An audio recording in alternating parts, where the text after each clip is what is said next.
Ang inaakala ni Xu Feiyan na susunugan ng ating bida ang formula ay hindi pala dahil sinisimulan lang ni Gu Xuanchen na gamitin ang formation na nakasulat sa Formula Formation Scroll. Naunawaan naman ito ni Miss Xu Feiyan kaya nasabi na lang niya na kaninang sandali lamang raw ay kung na-memorize ba raw agad ni Gu Xuanchen ang formula ng kanyang formation, habang ang ating bida naman rito ay nagsimula na ito analisahin at makontrol ang formation na kanyang sinisimulan. At nagpatuloy lang ito habang lumalabas doon ang mga letter ng sculpture. Habang pinagmamasdan ni Miss Xu Feiyan ang ating bida napasabi na lang ito sa kanyang isip na ito raw ay kahanga-hanga para bang libu-libong beses na ng ating bida isinulat ang formula ng formation na ito. At talagang ganito raw ang pagpapahusay ng formation at medyo katulad ng pagpapahusay ng elixir at pareho silang nangangailangan ng paghahalo ng iba't ibang materyales upang bumuo ng isang panimulang hugis. At kapag ang mga materyales raw na naglalaman ng kapangyarihan ay pinaghalo ay maaaring magkaroon ng ilang pagkakaiba ngunit habang ang pagkakaiba ay hindi sobrang malaki ay hindi sila palaging magtutulakan. Dagdag pa sa kanyang isip na ang ating bida raw ay may ilang bilis at tila walang paggalaw ay mas mahusay kaysa sa kanyang ilang araw na pagpupursigi. Sa mundong ito ng Supreme God Realm ang mga ranggo ng mga Formation Master ay binasi sa mababa hanggang sa pinakamataas at nahahati ang ranggo na ito sa 1 star hanggang sa 5 star. Kaya tinanong niya na si Gu Xuanchen na kung isa ba raw itong Formation Master at sa isip-isip pa niya na kung hindi raw ito isang Formation Master ay hindi raw nito magagawa ang nagawa nito ng ganito kagaling. Sa tanong naman rito ni Miss Xu Feiyan ay tinanggi naman ito ni Gu Xuanchen at hindi raw siya isang Formation Master at sa isip-isip pa ng ating bida na bigla raw siya nagkaroon ng malalim na pag-unawa at sinubukan niya itong gawin ng walang malay. Kaya napaihi na lang rito si Miss Xu Feiyan at napaisip na lang ito na bakit raw tinatanggi ito ni Gu Xuanchen at dahil doon ay mas mabuti pa raw na pabayaan na lang niya ito at kung ang misteryosong lalaking ito raw na puno ng lihim at kung ayaw niyang pag-usapan ito ay hindi niya na ito tatanungin pa. Dumating naman doon ang alagad habang hawak nito ang mga libro ay nagsalita ito na Young Miss Xu at Young Master Gu raw ay ito raw ang lahat ng mga historical records ng Luoyang City at nadismaya naman rito ang dalawa sa pinaggagawa ng alagad. Bigla naman pahulag na ang hawak na mga libro ng alagad kaya wala nang masabi pa si Gu Xuanchen rito. Nagsaad naman rito si Miss Xu Feiyan na kung handa ba raw si Gu Xuanchen na tulungan siya nito at ang tanging kondisyon raw niya ay kung kailangan ba raw ng ating bida ang mga librong ito at kung mayroon ng ating bida na iba pang kahilingan ay huwag raw itong mag-atubiling magsabi lang at magtanong sinagot naman ito ng ating bida na sapat na raw ito. Kaya nagsalita na rito si Miss Xu Feiyan habang umaalis na kung ganun raw ay hindi na niya ito papahirapan pa at pagtuunan na lang ni Gu Xuanchen ang pag-refine ng formation list na ito at sa isip pa ni Miss Xu ay weird raw ang ating bida. Matapos nun nagsalita naman rito ang ating bida na magpatuloy raw siya ayon sa orihinal na formation formula ni Xu Feiyan at kahit raw na makakatulong ito sa pagpapahusay nito ay hindi pa raw ito sapat. Kaya napasabi na rito ang nilalang na ano ba raw ang gusto gawin ni Gu Xuanchen at may 5 araw na lang raw kaya kahit na ang ating bida ay isang top 5 star formation master ay hindi raw nito kayang gawin ang lahat. Tumugon naman rito si Gu Xuanchen na dahil raw na kumilos na siya, ay syempre raw na kailangan niyang gawin ang lahat ng kanyang magagawa rito. Makalipas naman ang 5 araw ay binati naman nila si City Lord Xu sa 300 taon na kaarawan nito. Nagsalita naman rito si Aotian na narinig niya raw na darating ang isang envoy ng Tianyuan sa kaarawan nito ngayon at talagang nakakainis na at nakakainggit raw ito. Tumugon naman rito ang kanyang kausap na hindi raw nito kailangang maging magalang dahil may isang ancestor lang ng kanilang Xu family na nakapasok sa Tianyuan Pavilion. Si Xu Tianlong ang City Lord ng Luoyang City at nakangiti itong nakikipag-usap sa kay Aotian. Biglang inulat naman ng bantay na dumating na raw ang envoy ng Tianyuan Pavilion kaya nasabi na lang ng mga nilalang na nandito na tingnan raw nila at naririto na raw ang envoy ng Tianyuan Pavilion. Sabi pa ng isa na kahit raw ang envoy mula sa Tianyuan Pavilion ay dumating rito para ipagdiwang ang kaarawan ng kanilang City Lord at tunay raw ito na pinarangalan o pinupuri. Nandoon na nga ang envoy sa kaarawan ng City Lord. Sa pagdating naman ng envoy ay binati naman ito ni City Lord Xu Tianlong at sinabihan na ang envoy raw ng Tianyuan ay nagmula sa malayo kaya humingi raw siya ng paumanhin dahil hindi niya ito personal na nasando. Tumugon naman rito ang envoy na hindi raw ni City Lord kailangang maging magalang sa kanila at sila raw ay nagpunta lang rito para ipagdiwang ang kaarawan ni City Lord Xu at kung ipagpatuloy peren raw nito na maging magalang sa kanila ay aalis na lang raw sila rito. Dagdag pa ng envoy na sa katunayan raw ay sino pa ang hindi nakakaalam ng relasyon ni City Lord Xu at ang kanilang Tianyuan Pavilion, kaya niyaya na ni City Lord Xu ang envoy na pumasok na rito. At sabay din itong nag-utos na papuntahin raw dito si Xu Feiyan at sumang-ayon naman rito ang alagad. Punta naman tayo sa kanila at nagsaad rito ang alagad ni Miss Xu na siya raw ay nagtanong sa bantay sa pintuan at nagsabi ito na wala pa rin raw galaw o nangyayari sa loob kung saan ang ating bida kaya kung nabigo ba raw si Yang Master Gu sa pag-refine ng formation disc. Sinagot naman ito ni Miss Xu Feiyan na hindi raw ito mangyayari dahil napakalakas raw ng ating bida at nung ginamit nito ang formation formula dagdag pa niya naramdam raw niya ang lakas ng heaven na lumalabas mula sa madilim na silid na napakatatag kaya naniniwala siya sa kay Gu Xuanchen na magagawa nito na ma-refine ang formation disc. Biglang dumating naman doon ang sugo ni City Lord Xu Tianlong at nagsaad ito na pinapunta raw si Miss Xu Feiyan sa kaarawan ng City Lord kaya nasabi na lang rito ng alagad ni Miss Xu na wala na raw silang sapat na oras, kaya sinabihan na ni Miss Xu Feiyan ang kanyang alagad na mauna na raw itong pumunta doon para sila'y makatipid sa oras at sabihan na lang sila ng alagad na mamaya na lang raw siya pupunta doon at pupuntahan at hahanapin pa raw niya si Gu Xuanchen at naintindihan naman ito ng alagad kaya sumang-ayon na ito sa utos ng kanyang Miss Xu. Matapos nun inutusan na ni Miss Xu ang dalawang bantay na buksan raw nila ang pintuan at sumunod naman rito ang dalawang bantay. Sa kanilang pagbukas naman ng pintuan doon, ay lumabas naman doon ang malakas na aura na pinapakawala ng ating bida kaya napasigaw na lang sila rito, habang si Miss Xu Feiyan ay napatanong na lang ito sa nangyayari sa loob kung saan si Gu Xuanchen. Nakita na nga nila si Gu Xuanchen at sabay din itong nagsalita na wala lang raw ito at kanyang sinubukan lang raw niya ang formation na ito. At pinuri naman ito ni Miss Xu Feiyan at sinabihan na nagawa raw ng ating bida na ma-refine ang formation disc at hindi raw niya inakala na matapos ma-refine ang kanyang formation ay ganito pala ito kalakas. Pinakita naman ni Gu Xuanchen sa kanila ang formation disc kaya nasabi na lang ni Miss Xu Feiyan na kung ito na ba raw talaga ang aura ng formation disc na ito dagdag pa niya hindi raw yata ito galing sa formula ng formation na ipinagawa niya sa ating bida kaya binago ba raw ito ni Gu Xuanchen nang walang pahintulot niya. Gayunpaman raw ay matapos ang mabuting pagtatanaw ay tila may mas matibay na kapangyarihan ng heaven nito kaysa sa kanyang orihinal na formation pero kaya ba raw nito na makasabay sa tugtog ng kanyang 4-star pipa. Sinagot naman ito ni Gu Xuanchen na malalaman lang raw nila ito kung susubukan ni Miss Xu Feiyan na gamitin ang formation disc na ito sabay din na binato niya na ito sa kay Miss Xu. Sa isip naman rito ni Miss Xu Feiyan na ang formation disc raw na ito ay kamangha-mangha at napakaganda.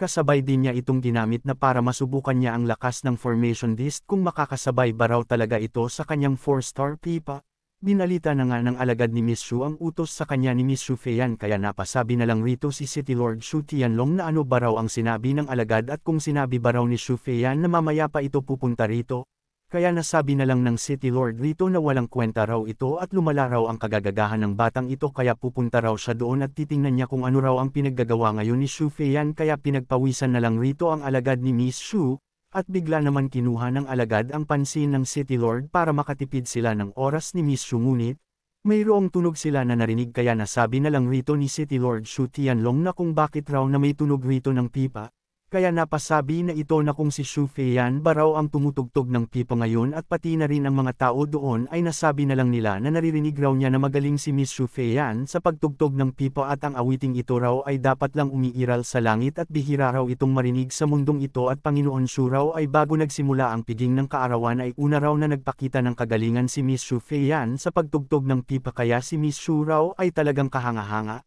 Sinang-ayunan naman ito ng isa at tama ang tanging makakapantay raw sa galing ni Miss Xu Feiyan ay ang Jade Shattering at ang Lotus Weapon ng Kunshan lamang kaya salamat raw sa kabaitan ng kanilang City Lord Xu, pati na rin ang envoy ay napasabi rin na ang kagalingan raw ni Miss Xu sa pagtugtog ng pipa ay napakataas at ang ritmo na nakapaloob sa musika ay napakamarikit. Humingi naman rito ng paumanhin ang City Lord sa papuri ng envoy dahil hindi raw siya magaling sa pagtugtog ng pipa habang sa isip naman ng City Lord na ang pagtugtog raw ni Xu Feiyan ng pipa ay nagmumukha itong kinukuha ni Xu Feiyan ang pansin ng envoy kaya bilang tatay nito ay talagang nagkamali raw siya sa pag-unawa rito. Sabay na nagsaad si City Lord Xu Tianlong na sila raw ay napakabait at nagpasya sila na pumunta rito ngayon dahil sa paghanga nila sa kanya at tama lang naman na makapagbigay siya ng kaunting kapalit sa kanila, habang sa isip naman ng City Lord na pinag-isipan raw niya na kailan ba raw na naging ganoon kabilas ang pag-improve ni Xu Feiyan kahit ang dalawang 3-star master ng Tianyuan Pavilion ay nagpapakita ng napakalaking papuri sa kanya kaya tila hindi niya na raw kailangang magpakilala sa kanya ngayon.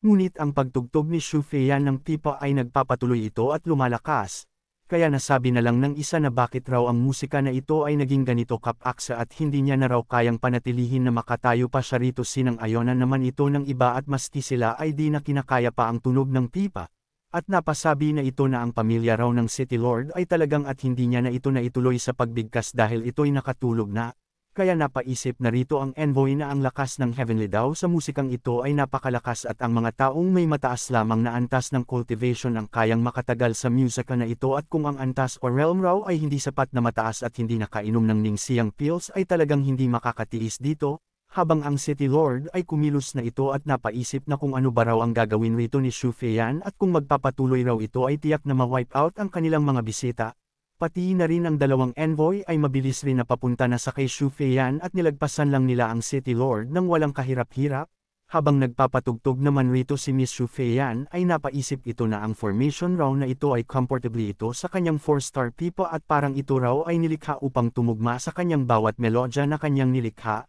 At ito raw ay napakahanga-hanga at ito'y nagpatuloy lang sa pagtugtog nang hindi alam na kung ano na ang kanyang nagawa. Maya-maya pa ay dumating naman doon ang dalawang envoy. At sabay din na umatake na ang dalawa sa kay Xu Feiyan. Napansin naman ni Gu Xuanchen ang pinaggagawa ng dalawang envoy. Nagsaad naman rito ang nilalang na ang dalawang pag-atake raw na ito ng Heavenly Dao Power ay napakalakas kaya bakit raw hindi pa kumikilos ang ating bida rito. Sinagot naman ito ni Gu Xuanchen na hindi na raw niya ito kailangan na tulungan pa, habang ang dalawang envoy ay nagpatuloy lang sila sa kanilang pag-atake. Ngunit sa kanilang atake hinarang lang ito ng barrier ni Miss Xu Feiyan. Kaya napasigaw na ang dalawang envoy sa pagsabog ng kanilang atake. Dumating naman doon si City Lord Xu Tianlong at nagsalita ito na huminto na raw rito si Xu Feiyan at kung bakit hindi pa raw ito humihinto. Narinig naman ito ni Miss Xu Feiyan kaya ito'y napahinto na at napasambit na lang sa kanyang ama. Nagsalita naman si City Lord Xu Tianlong na kung napinsala ba raw ang dalawang envoy at ang kanyang maliit raw na babae ay talagang napakasaplada at tiyak raw na bibigyan niya ito ng malubhang parusa. Di naman nakapagsalita ang dalawang envoy dahil mangha-mangha pa ang mga ito sa lakas ni Xu Feiyan. Habang si Xu Feiyan naman ay napasabi na lang ito sa kanyang isip na bakit raw ang envoy ng Tianyuan Pavilion ay nagpunta rito at bakit raw sila ay tila napahiya at kung tama ba raw ang kanyang iniisip ngayon. Sabay din itong nagsalita na kanina lang raw dahil sa isang biglaang pagkakataon ay hindi niya raw na-control ang tunog ng pipa na nagdulot ng pagkapinsala sa mga espesyal na envoy kaya pakiusap raw na patawarin siya ng mga ito sa pagkamali niyang nagawa at napaisip naman siya rito na kung ang balita tungkol sa pag-atake raw niya sa envoy ng Tianyuan Pavilion ng walang dahilan ay kumalat ay natatakot raw siya na mawawala ng posisyon ang kanyang ama bilang City Lord ng Luoyang City. Tumugon naman ang isang envoy at nagsabi ito na si Miss Xu raw ay lubos na may kakaibang talento at nakamit ang enlightenment sa pamamagitan ng cultivation at ito raw ay isang bagay na mayroon ang lahat kaya ano raw ang mali roon habang sa isip naman ng envoy na swerte raw na dumating si Xu Tianlong sa tamang oras at kung hindi raw ay tiyak na pinsala na sila talaga ng maliit na babae na ito at ito raw ay kahihiyan para sa Tianyuan Pavilion. Sabay din na nagsaad ang envoy na napagdausan raw nila ang kaarawan ngunit hindi raw muna sila makikibahagi o makisali sa piging sa kaarawan ng City Lord dahil mayroon raw muna silang kailangang talakayin sa kay Miss Xu Feiyan. Tumugon naman rito at sinang-ayunan naman ito ng City Lord at si Xu Feiyan raw at siya ay dadalhin raw nila ang dalawang envoy sa silid ng bisita para doon sila magpahinga. Sa isip naman ni Xu Feiyan na mukhang ito raw ay isang biyaya para sa kanya at may pagkakataon raw na siya ay makapasok sa Tianyuan Pavilion. Dito naman tayo sa kay Gu Xuanchen at bumaba na ito mula sa puno. Sinalubong naman siya ng alagad ni Miss Xu at nagsaad ang alagad na kung si Young Master Gu raw ay napagod ito ngayon at nagutos raw si Miss Xu na huwag raw ang ating bida na tretuhin ng hindi patas kaya pakiusap raw na pumasok si Gu Xuanchen sa silid at makisaya kasama ang mga panauhin o mga bisita. Nagbalita naman rito si Aotian sa lahat na nagkaroon raw ng ilang pagbabago si Miss Xu na nakaapekto sa lahat at dinala ng City Lord ang dalawang espesyal na envoy upang magpahinga doon at partikular na hiniling sa matandang lingkod na iparating ang mensahe upang humingi ng paumanhin sa lahat ng mga panauhin o nga bisita.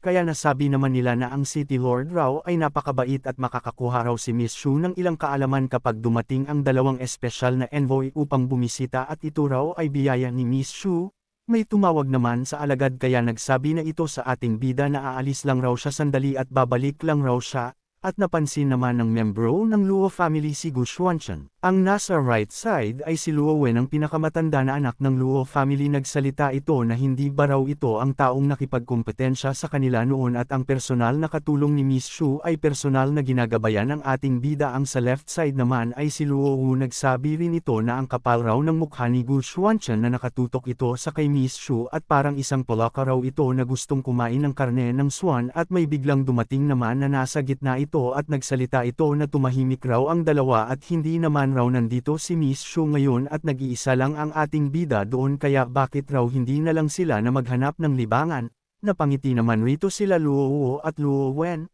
kaya walang ano-ano nilapitan na nila ang ating bida at sinabihan na Young Master Gu raw at hindi raw nila inaasahan na magkikita sila rito. Tumugon naman ang ating bida rito na kung kilala ba raw siya nila. Sinagot naman ito ng isa na hindi raw problema kung hindi raw sila matindaan ni Gu Xuanchen, pero hindi ba raw kilala ng ating bida si Young Master Luo Wen at Young Master Luo Wu. Kaya nag-usap-usap na ang mga nilalang na nandoon na kung ang dalawa ba raw na yun ay ang Young Master ng Luo family, at nagsalita rin ng isa na nabalitaan raw niya na ilang araw na ang nakakalipas ay ang dalawang magkapatid na ito raw ay nagpatala para sa trabaho ng pagkumpila ng kasaysayan ng lungsod ng Shu family, ngunit natalo sila ng isang gwapong lalaki na si Gu Xuanchen, kaya sigurado raw siya na sila yun. Dagdag pa niya na mukhang ang gwapong si Gu Xuanchen raw ay malapit ng makakaranas ng problema. Nagsaad naman rito ang ating bida na hindi raw siya kailanman nakakaalala ng mga bagay na walang kwenta. Kaya napasabi naman rito ang tatlong nilalang na kung ano ba raw ang ibig sabihin ni Gu Xuanchen rito. Matapos naman na marinig ni Luo Wen ang sinabi ni Gu Xuanchen, ito ay nagalit na lang at napasabi na makapal raw ang mukha nito.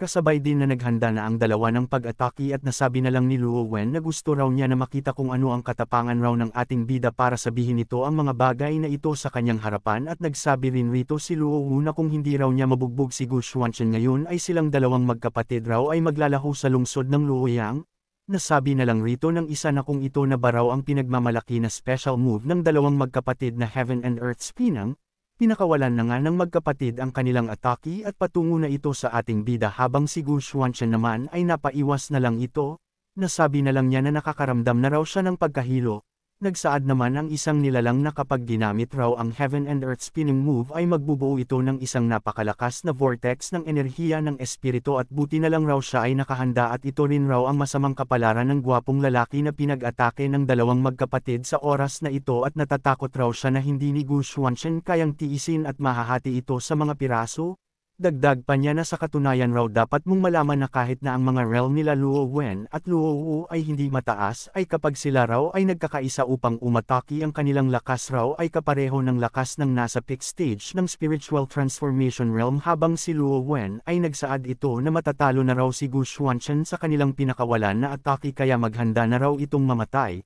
Seryoso naman na sumagot ang ating bida rito na palibot-libot lang raw ang dalawa at ito raw ay nakakainis na. Habang ang kalbo naman rito ay nagulat na lang ito sa kanyang nasasaksihang laban, dahil sinalag lang ni Gu Xuanchen ang atake ng dalawa ng walang kahirap-hirap, kaya natilapon na lang ang dalawa rito habang sila'y napasukan na lang ng dugo. Napasabi naman rito ang kalbo na ito ba raw ang Dragon Sword Light, at tingnan raw nila kung gaano kahusay ang pagkakamaster ng ating bida rito. Dagdag pa niya na hindi raw nakakagulat na nagtagumpay siya laban sa mga espesyal na galaw ng mga kapatid na Luo sa isang galaw lamang. At ang dalawa naman ay nanginig na lang ang kanilang mga katawan habang nilalapitan sila ni Gu Xuanchen. Nagsaad naman rito ang ating bida na kung tama ba raw ang kanyang naririnig na kanina ay sinabi ni Luo Wu na kapag ito'y matalo ay maglalaho sila sa lungsod ng Luoyang. Habang nakapikit pa ang dalawa, bigla naman silang damil, at matapos maramdaman nila ang presensya ng ating bida, sabay nagsalita ang dalawa habang sila'y nanginginig na hindi raw sila ang hindi nakilala sa Mount Tai, at sila raw ay nagkasala sa kay Gu Xuanchen at hindi na raw sila magpapakita ng ganitong pag-uugali muli. Tumugon naman rito ang ating bida na huli na raw para gawin ito ng dalawa. Kasabay din na pinalipad na ni Gu Xuanchen ang dalawa gamit ang aura nito. Napansin naman ito ng City Lord, kaya ito'y dali-dali na nagpunta na rito at nagsalita na kung sino ba raw ang mayabang na gumagawa ng gulo rito, at dagdag pa niya na bakit raw ito nagpakita dito at gumawa ng gulo sa kanyang birthday party at nagdulot ng kaguluhan o nakadisturbo sa dalawang espesyal na envoy, habang sa isip-isip naman rito ni Xu Feiyan na ito pala raw ang ating bida at hindi raw alam ng kanyang ama na si Gu Xuanchen ang tumulong sa kanya sa pagperpekto sa pag-refine ng kanyang formation disc. Sinagot naman ito ni Gu Xuanchen na isang aral lamang raw ito para sa dalawang langgam. Nagalit naman rito ang City Lord ngunit nakisali naman rito si Miss Xu Feiyan at nagsalita ito na ang young master na ito raw na si Gu Xuanchen ay kinuha raw niya ito para magtipon ng kasaysayan ng kanilang lungsod. Tumugon naman rito ang City Lord na kung ano naman raw kung ganun at sa isip naman rito ni Xu Feiyan ay hindi raw maganda na ang taong ito raw ay magdulot ng napakalaking gulo na nagpapahiya sa kanyang ama sa harap ng espesyal na envoy ng Tianyuan at ang tatay niya raw ngayon ay galit na galit. Pinatigil naman ito ng envoy. Sabay ito nagtanong na kung taga Luoyang City ba raw ang ating bida. Sinagot naman ito ni Gu Xuanchen na sa katunayan raw ay naglalakbay siya upang makakuha ng kaalaman at napadaan lang raw siya dito at nabalitaan raw niya na si Miss Xu ay nagpaplano ng paglilimbag ng isang libro sa kasaysayan kaya dumating raw siya rito upang mag-apply para sa trabahong ito. Nadismaya naman rito si Xu Feiyan at napaisip na lang ito rito na buti na lang raw na hindi nito ibinunyag ang katotohanan na tinulungan siya nito sa pag-refine ng kanyang formation disc. Nagsalita naman rito ang nilalang na nagtataka raw siya kung bakit ang ating bida ay gumawa ng malaking eksena kanina at lumalabas na gusto nito na gamitin ang dalawang hangal na iyon para maakit ang pansin ng envoy ng Tianyuan at sa ganitong paraan raw hindi ito kailangang magpanggap na taga Luoyang City at humanap ng paraan para makalusot sa Tianyuan Pavilion. Sa mga sinabi ni Gu Xuanchen ay sinagot naman ito ng envoy na mukhang hindi raw ganap na totoo ang mga sinasabi nito. Dahil rito napatahimik naman rito ang ating bida at hindi na ito nagsalita, habang si Xu Feiyan naman ay nangamba na at napaisip na ito na tapos na raw ito at mukhang mabubunyag na ang katotohanan. Nagsalita naman rito ang envoy na kung hindi raw siya nagkakamali ay mukhang gusto ni Gu Xuanchen si Miss Xu at ginamit lang raw nito ang pangalan ng libro sa kasaysayan para makalapit sa kay Miss Xu. Sinakihan naman ni Miss Xu Feiyan ang hinala ng envoy kaya lumapit na ito sa ating bida at nagsaad na kung ano ba raw ang sinasabi ng envoy, habang ang ama nito na City Lord ay nagtaka na lang ito at napaisip na lang na kung bakit raw na hindi niya ito alam habang nanglaki naman ang mga mata nito sa gulat, habang ang ating bida ay nagtaka na lang ito sa pinagsasabi ni Miss Xu Feiyan. Napasabi na lang rito si Miss Xu Feiyan sa kanyang isip na kung nalaman raw ng dalawang espesyal na envoy ang tungkol sa formation disc ay masama raw ang mangyayari at mas mabuti raw na sumunod na lang siya sa hinala nila at pakiusap raw na sana huwag ni Gu Xuanchen na sirain ang kanyang plano. Habang ang ating bida naman ay napaisip na ito na kung natatakot ba raw si Miss Xu Feiyan na sabihin niya ang tungkol sa formation disc. Patawa naman na nagsalita ang envoy na ang mga kabataan raw ay bukod sa pag-eensayo at ang pag-uusap tungkol sa pag-ibig at pagmamahal ay napakakaraniwan raw ito kaya mag-usap raw sila ng ating bida. Kaya nagpunta na ang dalawang envoy kasama ang ating bida sa ibang lugar para mag-usap. Nagsaad ang isang envoy na alam ba raw ni Gu Xuanchen ang talentong ipinakita ni Miss Xu at ang pamilya Xu raw ay may malapit na relasyon sa kanilang Tianyuan Pavilion at kanina lang raw ay nag-usap at nagplano sila ng kasama niyang envoy na dalhin si Miss Xu sa Tianyuan Pavilion. Nagsalita rin ang kasama nitong envoy na tama raw ito at kahit raw na sumasang-ayon ito sa mga pamantayan ng Tianyuan Pavilion para sa mga disipulo ay ang Tianyuan Pavilion raw ay tumatanggap lamang ng mga disipulo mula sa sekular na mundo tuwing 5 taon lamang. Dagdag pa ng isang envoy na nakakalungkot raw para sa isang talento tulad ng ating bida na makamaster na ng ilang heavenly skills. Dinagdagan naman ito ng kasama nitong envoy na natatakot raw siya na magiging 4 na taon raw bago sila ni Gu Xuanchen at Xu Feiyan na magkita muli. Sabi pa ng isang envoy na ngayon niya lang raw naisip na ang galaw raw ni Gu Xuanchen na ginawa nito kanina ay dapat raw isa itong heavenly skill at kung tama ba raw siya rito. Habang ang envoy naman ay nagpapalabas ito ng aura at handa na itong umataki sa kay Gu Xuanchen, sa isip naman ng ating bida na nagkakaisa pala ang dalawang ito at nagpapanggap na magkakasundo pero sa totoo lang raw ay gusto nila siyang takutin, kaya nilabas na ni Gu Xuanchen ang scroll na naglalabas ng aura, at namukha naman ito ng dalawang envoy. Sabay din na nagsaad ang ating bida na noong una raw ay naglalakbay siya at nakakuha ng kopya ng isang heavenly skill at nakaintindi raw siya rito ng konti at kung ang dalawa raw ay makakahanap ng paraan para magkaroon ng kasunduan o pabor na maganda sana pero hindi niya raw alam kung may pagkakataon pa ba para sa ganoon. Habang kinukuha naman ng envoy ang scroll ay napasabi ito na ano ba ang sinasabi nito at dahil sa pagiging tapat nito ay hindi na raw nila mapipigilan ito tama ba raw habang sa isip naman ng envoy na ang bata raw na ito ay konti lang ang naintindihan nito pero napakalakas na raw nito at talagang panalo raw ito.